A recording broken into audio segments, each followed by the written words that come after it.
Men of Iron, Chapter 32. In the days of King Edward III, a code of laws relating to trial by battle had been compiled for one of his sons, Thomas of Woodstock. In this work, each and every detail, to the most minute, had been arranged and fixed. And from that time, judicial combats had been regulated in accordance with its mandates. It was in obedience to this code that Miles Falworth appeared at the east gate of the lists, the east gate being assigned by law to the challenger. Clad in full armor of proof, attended by Gascon, and accompanied by two of the young knights who had acted as his escort from Scotland Yard. At the barrier, he was met by the attorney Willingwood, the chief lawyer who had conducted the Falworth case before the High Court of Chivalry, and who was at attend him during the administration of the oaths before the king. As Mile presented himself at the gate, he was met by the constable, the marshal, and the immediate attendants.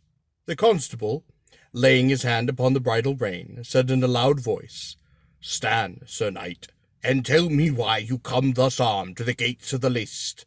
What is your name? Wherefore do ye come?" Miles answered, "I am Miles Falworth, a knight of the Bath, by grace of his Majesty King Henry IV, and by his creation, and do come hither to defend my challenge upon the body of William Bushy Brookhurst, Earl of Alban, proclaiming him an unknightly knight and a false and perjured liar, in that he has accused Gilbert Reginald, Lord Falworth, of treason against our beloved lord, his Majesty the King, and may God defend the right." As he ended speaking, the constable advanced close to his side, and formally raising the vice of the helmet, looked him in the face. Thereupon, having approved his identity, he ordered the gates to be opened, and bade Miles into the lists with his squire and his friends. At the south side of the lists, a raised scaffolding had been built for the king and those who looked on. It was not unlike that which had been erected at Delvin Castle, when Miles had first jouted as a belted knight. Here were the same raised seat for the king, the tapestries, the hangings, and the fluttering pennons, and the royal standard floating above. Only here were no fair-faced ladies looking down upon him, but instead stern-browed lords and knights in armor, and squires. Here were no merry laughing and buzz of talk and flutter of fans and kerchiefs, but all was very quiet and serious.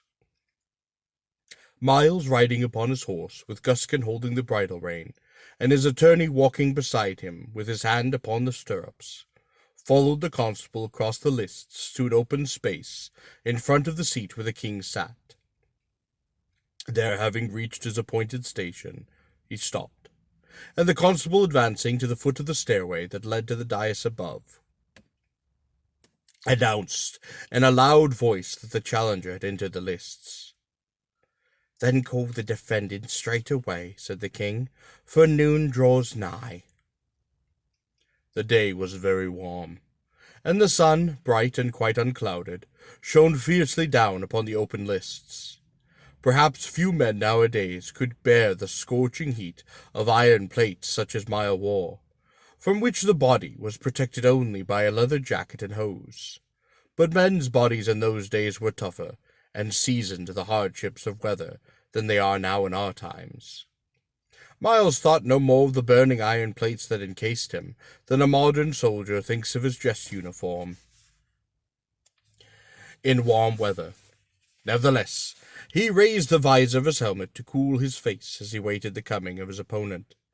He turned his eyes upward to the row of seats, who upon the scaffolding above, and even in the restless, bewildering multitude of strange faces, turned toward him. He recognized those that he knew, the Prince of Wales, his companions of the Scotland Yard, the Duke of Clarence, the Bishop of Winchester, and some of the noblemen of the Earl of Mackworth's party, who had been buzzing about the prince for the past month or so. But its glance swept over all these, rather perceiving than seeing, and then rested upon a square, box-like compartment, not unlike a prisoner's dock in the courtroom of our own day. For in this box sat his father, with the Earl of Mackworth upon one side, and Sir James Lee upon the other. The blind man's face was very pale, but still wore its usual expression of a calm serenity, and the calm serenity of a blind face. The Earl was also very pale, and he kept his eyes fixed steadfastly upon Myles, with a keen and searching look, as though to pierce the very bottom of the young man's heart, and discover if indeed not one little fragment of fear or uncertainty tainted that solid courage of his knighthood. Then he heard the criers calling the defendant at the four corners of the list. "Ayes, ayes, ayes! William Bushy Brookhurst, Earl of Alban, come to his combat, in which you be enterprised this day to discharge your sureties before the king, the constable, and the marshal, and to encounter in your defence Myles Falworth, knight, the accepted champion upon behalf of Gilbert Reginald Falworth, the challenger. Ayes, ayes, ayes! Let the defendant come." So they continued calling, until by the sudden turning of the faces, Myles knew that his enemy was now at hand. Presently he saw the Earl, and his attendants enter into the outer gate at the west end of the barrier. He saw the constable and the marshal meet with him. He saw the formal words of greeting pass. He saw the constable raise the visor of the helmet, and then the gate opened, and the Earl of Alban entered, clad head to foot in a full suit of magnificent Milan armor, without tunic or an adornment of any kind. As he approached across the lists, Myles closed the visor of his own, and then sat quite still and motionless, for the time was now come. So he sat, erect and motionless as a statue of iron, having hearing the reading of the long, intricately worded bills, absorbed in many thoughts of the past and present things. At last the reading ended, and then he calmly and quite composedly obeyed, under the direction of his attorney, the several forms and ceremonies that followed, answering the various official questions, took the various oaths. Then Guskin, leading the horse by the bridle rein, conducted him back to his station at the east end of the list. As the faithful friend and the squire made one last and searching examination of arms and armor, the marshal and clerk came to the young champion and administered the oath by which he swore that he carried on him no concealed weapon. The weapons allowed by the High Court were then measured and attested. They consisted of a long sword, a short sword, a dagger, a mace, and a weapon known as the Handyman, or Gevelat, a heavy sword-like blade, 8 palms long, a palm in breadth, and riveted to a stout handle of wood, in 3 feet of length. The usual lance had not been included in the list of arms, the Handyman being substituted in its place, for it was a fearful and murderous weapon, though quite cumbersome, unhandy, and ill-adapted for quick or dexterous stroke. Nevertheless, the Earl of Alban had petitioned the king to have it included in the list, and in answer the king's expressed desire, the court had adopted it in place of the lance, yielding this much to royal wishes. Nor was it a small concession.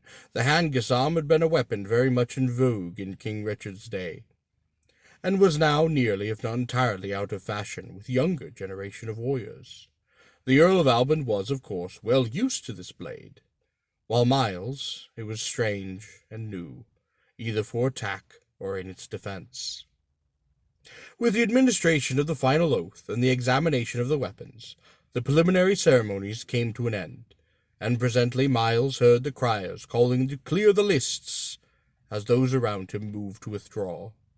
The young knight drew off his mailed gauntlet and gave Guskin's hand one last final clasp, strong, earnest, and intense with the close friendship of young manhood. Poor Guskin looked up to him with a face ghastly white. Then all were gone. The gates of the principal list and that of the false list were close clashing, and Myles was alone, face to face now with his mortal enemy.